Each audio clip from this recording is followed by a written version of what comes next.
By next morning, most of the good creatures had taken more than enough food and had very little appetite.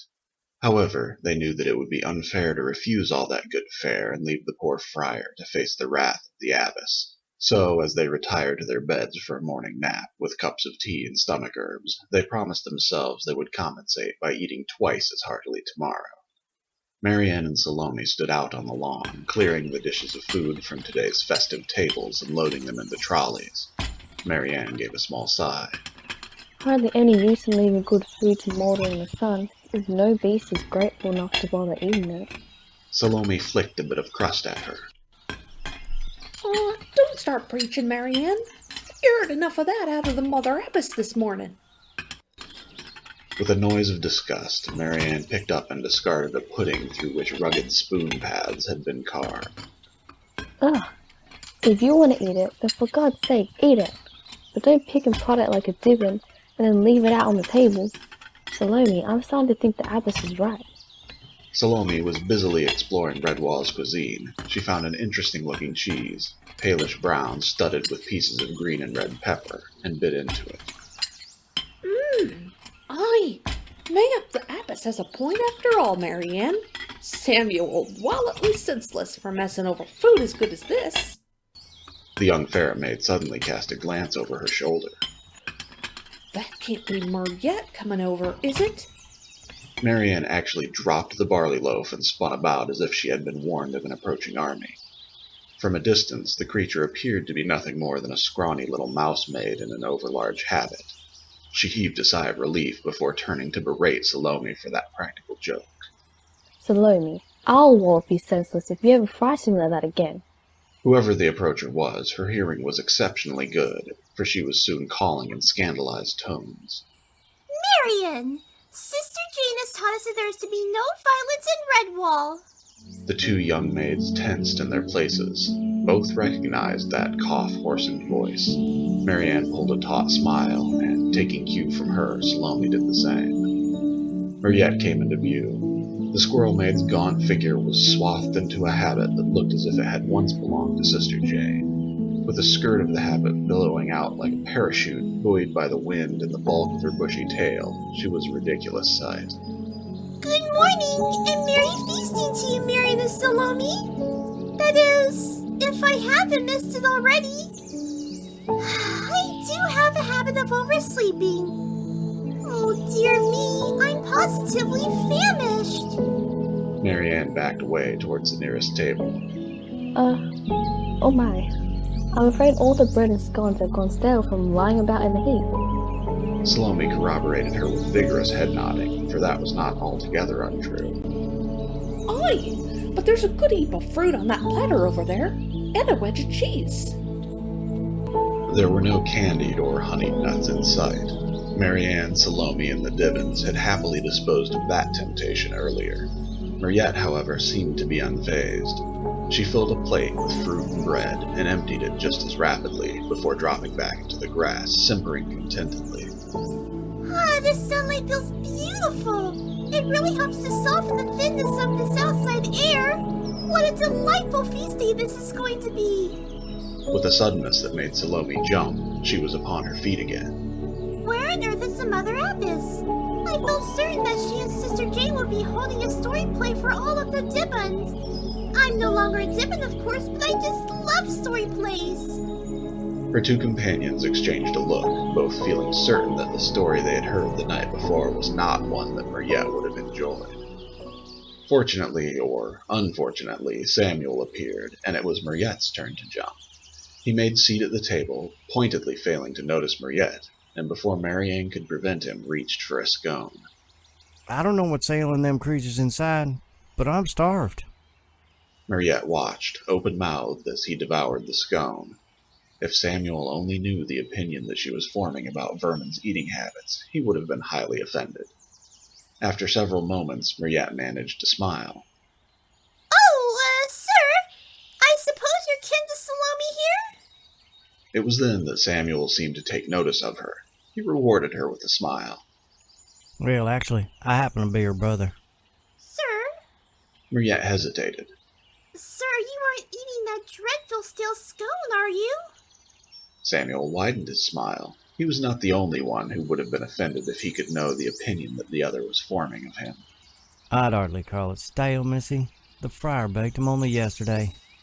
Then, to the horror of Salome and Marianne, he selected another scone and held it out to her. But Muryet actually took a step backward, shaking her head. Oh, no, sir, thank you. I've eaten already. Still smiling fit to outshine the sun, Samuel shrugged and bit into it. Suit yourself, Missy. No sense in leaving good food to waste just for the fact it was cooked yesterday. Muryet wrinkled her snout. It's not that, sir. Really, I can't stand the taste of bread. For the second time that day, the other two young maids exchanged a look. If you say so, Missy. Are you Muryet? All of Muryet's discomfort seemed to vanish, and she beamed. Of course I am. How on earth did you know? Oh, the abbess must have been speaking of me. Nicely, I hope. Seeing as Samuel was too bewildered to form a reply, Marianne cut in smoothly.